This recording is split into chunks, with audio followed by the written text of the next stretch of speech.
We had to laugh recently. One of our new little cars, Fiona, got up to some surprising tricks, but she's so sweet that even Mr. Rumbelow couldn't be cross for long. The trouble arose, I think, because Fiona is so new and hasn't done much driving. You'd hardly believe this, but she didn't realize how important it is to keep all four wheels on the road. This is what happened. We were all in a holiday mood. The sun was shining, and Mr. Rumbelow had decorated the garage with flags for the town carnival.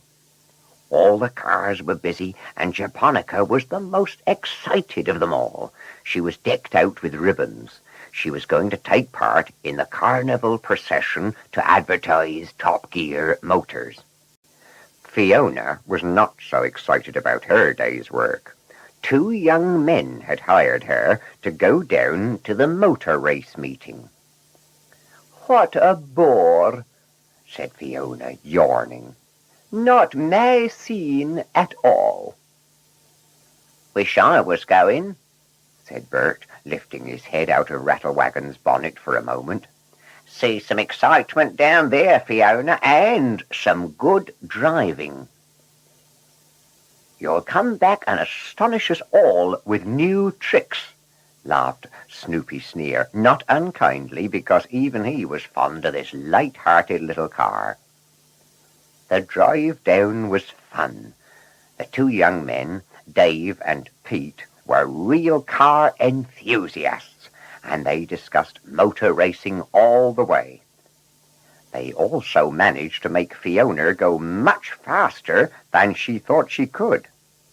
But there was one bit she didn't enjoy, coming down a steep hill. Hair-raising, too much traffic, too steep, too fast. Then they arrived. Fiona had never seen such crowds and so many cars parked, but she was disappointed to find that she wasn't going to see the racing at all. Dave and Pete had to park her in a distant corner. Then they strode off to enjoy themselves. Fiona could hear the noise of the cars, and she could hear the crowds, but she couldn't see anything. Meanwhile, Dave and Pete had to push through the crowds to get a good spot on a corner. They could see all the excitement. Dave was particularly impressed by the way the cars came round the bends. "Look at them cornering," he said to Pete. "They practically drift round. Fantastic. Wait till I get back to that little Fiona. I'll try it out on her." "Not your car, remember," said Pete cautiously. "Come on, let's go and get some hamburgers to eat off that stall." For hours, Dave and Pete watched the racing. Suddenly, it began to pour with rain, bucketing down. They decided to make a quick getaway before the crowds left. "Come on, my beauty," said Dave as he jumped into Fiona. "Now for some real driving." Fiona was pleased to be off. It had been dull in the car park. "We're not going back by the main road," said Dave. "I want some country lanes with plenty of bends." "Don't do anything daft," said Pete. "I've got a date tonight. I don't want to end up with a broken leg." "I'll be careful, don't worry. I just want to try that cornering. Get a bit of speed up." They were onto a corner quite suddenly. Full speed ahead. Dave braked sharply as they approached the bend. Then he accelerated hard as they came out of it. As her wheels began to spin, she could feel Dave skillfully keeping control so that she just drifted round with her tires screaming with the thrill of it. "We did it!" yelled Dave. "Now for the next corner. Here it comes!" Fiona was enjoying herself now. Yes, cornering like this was something she'd try again by herself. But Bert was not so pleased when Dave and Pete returned Fiona to the garage. She was covered in mud and quite exhausted. "She's not a Ferrari, you know," he growled at Dave and Pete. But Fiona was irrepressible. "What does mud matter when I can spin around corners like a racing car?" she laughed. That night, when all the cars were parked, Fiona described her day out. "And it's quite the best way of going round corners. I shall always do it now," she added. Japonica was doubtful. "Don't you feel that you are losing control?" she asked. "Doesn't sound very safe to me," I said. "I can't see Mr. McIntosh enjoying it." All the other cars laughed. They knew Mr. McIntosh. Fiona certainly had to be patient before she could try it again. For the next few days, all her jobs were on main roads with plenty of pedestrians and very few sharp bends. Then Mr. Rumbelow had an urgent call. A surveyor's vehicle had broken down, and he wanted a car quickly to go up to the aqueduct. There had been reports of a leak. "Now's my chance," cried Fiona with relief and excitement. "The road to the aqueduct is full of bends. I shall enjoy myself and surprise that surveyor." She tooted her horn as she sailed out of the garage. Bert shook his head in disbelief. "These young cars these days," he said. "Always up to something. I wonder what she's got up her sleeve today." The surveyor soon found out. Kapow! Zoom!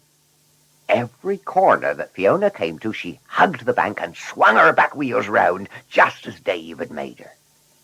At the third corner, she suddenly felt her whole weight swing right over onto the near side.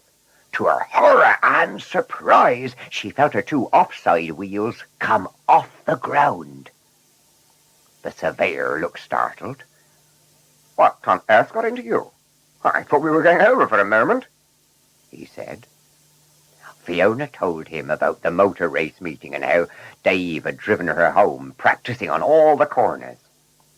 "But this new way with the offside wheels off the ground is even more fun," said Fiona.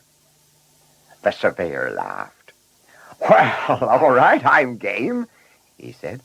"Come on, let's try a few more before we get there." At every corner, Fiona and the surveyor zoomed round at top speed, leaning over and bringing the wheels off the ground. Once or twice, even Fiona was alarmed. She felt that she might tip right over into the ditch. But the surveyor was not alarmed. "It's fun!" he shouted. "Why haven't I done it before? Come on, Fiona! One more go!" Bert was surprised when Fiona returned from her drive with the surveyor, quite exhausted, dusty, and muddy. "I thought you only went up to the aqueduct," he said. "What's been going on, Fiona?" he asked, trying to be stern. But Fiona's fluttering eyes always softened him. "Cornering," she said appealingly. "I was only practicing my cornering." "Well, let's clean you up and check you before Mr. Rumbelow sees you. And by the way, you're due out tomorrow to take a family with their new baby to a christening. So no fancy cornering then, if you don't mind." It was while Bert was giving Fiona a thorough overhaul that he discovered the state of her tires. "You ought to be ashamed of yourself," he exclaimed. "Have you seen your near side tires? Practically torn to shreds. They both need new tires immediately. You can't go out on the road with them. You'd be a major road hazard. Fiona looked startled and abashed. Torn to shreds? She said, looking quite surprised. But I'm a new car. How can they be? I'll tell you how, Miss Fiona Folly, Bert said in a menacing tone. Your tyres are ruined because of your fancy fun on the corners. Mr. Rumbelow had come up unnoticed. I've been hearing about this, he said grimly. Trying to drive on 2 wheels instead of 4.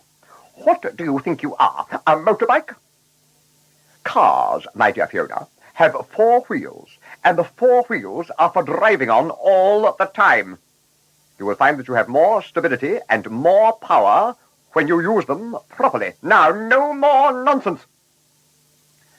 But Mr. Rumbelow wasn't too cross with Fiona. He knew that she'd only been foolish and carried away with excitement.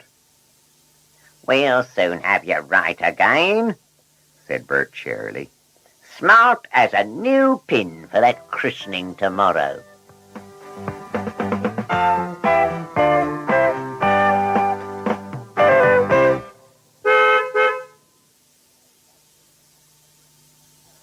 So that's the story. I suppose it's a trap we all fall into at some time or another, not keeping a balance and putting extra strain and wear and tear on just part of us instead of sharing it out.